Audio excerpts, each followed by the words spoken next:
Bismillahirrahmanirrahim. Assalamualaikum warahmatullahi wabarakatuh. Perkenalkan, nama saya Mudrika, kelas A19.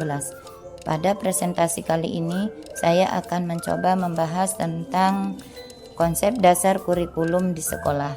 Adapun tujuan video ini dibuat untuk memenuhi tugas pada mata kuliah analisis kurikulum dan silabus PAI Satuan Pendidikan dengan dosen pengampu Ibu Karmawati MPD. Apa itu kurikulum? Secara bahasa, kurikulum berasal dari bahasa Inggris, yakni kurikulum, yang diorientasi dari bahasa Yunani, kurir yang berarti pelari dan kurir yang berarti tempat berpacu. Sedangkan secara umum, kurikulum merupakan suatu perangkat mata pelajaran yang terdiri atas program studi yang diberikan oleh suatu lembaga penyelenggara pendidikan, di mana terdapat beberapa rancangan pelajaran yang akan diperoleh oleh peserta didik dalam satu periode jenjang pendidikan. Menurut Az-Zumardi Azra menyebutkan bahwa kurikulum merupakan pengejawantahan dari tujuan pendidikan yang ingin dicapai. Sedangkan menurut Dr. Adama Dardasi dan Dr. Munir Kamil, kurikulum adalah sejumlah pengalaman pendidikan kebudayaan, sosial, olahraga, dan kesenian yang disediakan oleh sekolah bagi murid-murid di dalam dan di luar sekolah dengan maksud menolongnya untuk berkembang menyeluruh dalam segala segi dan merubah tingkah laku mereka sesuai dengan tujuan pendidikan. Menurut beberapa ahli, jadi kurikulum adalah seperangkat perencanaan yang disusun dan harus dilalui oleh peserta dalam rangka mencapai tujuan pendidikan.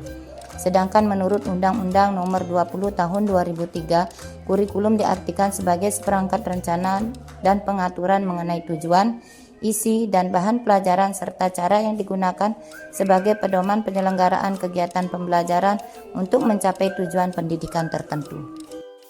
Komponen-komponen kurikulum meliputi tujuan, isi atau materi, strategi pelaksanaan, dan evaluasi.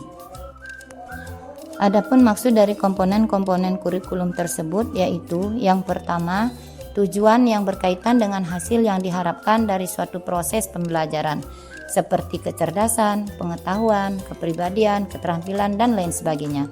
Yang kedua, berhubungan dengan berbagai macam aspek termasuk materi pelajaran atau kegiatan peserta didik yang terarah dan sesuai dengan tujuan pendidikan. Yang ketiga, berkaitan erat dengan metode, pendekatan, dan peralatan yang digunakan dalam proses pelaksanaan kurikulum supaya tujuan pembelajaran dapat tercapai dengan baik. Dan yang keempat, berhubungan dengan proses penilaian terhadap tingkat ketercapaian tujuan dan efektivitas suatu kurikulum dalam proses pembelajaran.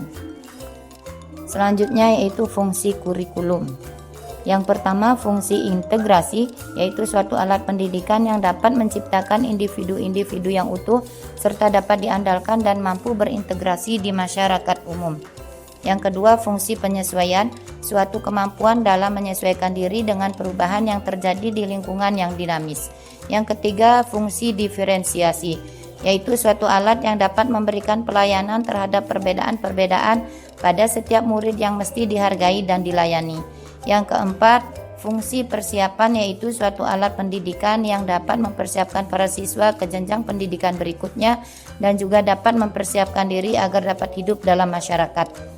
Yang kelima, fungsi pemilihan, yaitu adanya suatu kesempatan bagi para siswa untuk memilih program belajar sesuai dengan minat dan bakatnya.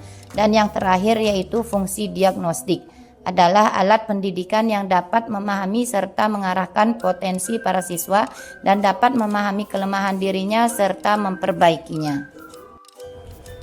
Manfaat kurikulum. Manfaat kurikulum untuk guru, yang pertama sebagai pedoman untuk merancang, melaksanakan, serta mengevaluasi hasil kegiatan pembelajaran. Yang kedua, untuk membantu memberikan pemahaman kepada tenaga pengajar dalam menjalankan tugas dan tanggung jawabnya. Dan yang ketiga, untuk mendorong para pengajar agar lebih kreatif dalam proses pembelajaran. Yang kedua, manfaat kurikulum untuk sekolah. Yang pertama, mendorong sekolah agar dapat menyukseskan penyelenggaraan pendidikan. Yang kedua, dapat membuka peluang bagi pihak sekolah untuk mengembangkan kurikulum sesuai dengan kebutuhan. Dan yang ketiga, kurikulum dapat dijadikan sebagai alat dalam upaya mencapai tujuan program pendidikan. Sedangkan manfaat kurikulum untuk masyarakat yaitu dapat dijadikan pedoman bagi orang tua dalam membimbing proses belajar anaknya. Masyarakat dapat ikut berpartisipasi dalam mengembangkan dan menyempurnakan program pendidikan, yakni melalui kritik dan saran yang membangun. Yang terakhir yaitu prinsip-prinsip kurikulum.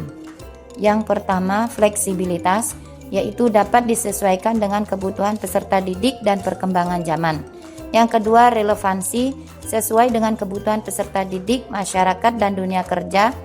Yang ketiga, kontinuitas, yaitu terstruktur secara berkelanjutan dari jenjang pendidikan yang satu ke jenjang berikutnya. Dan yang terakhir yaitu efektivitas, yaitu harus dapat mencapai tujuan pendidikan dengan optimal.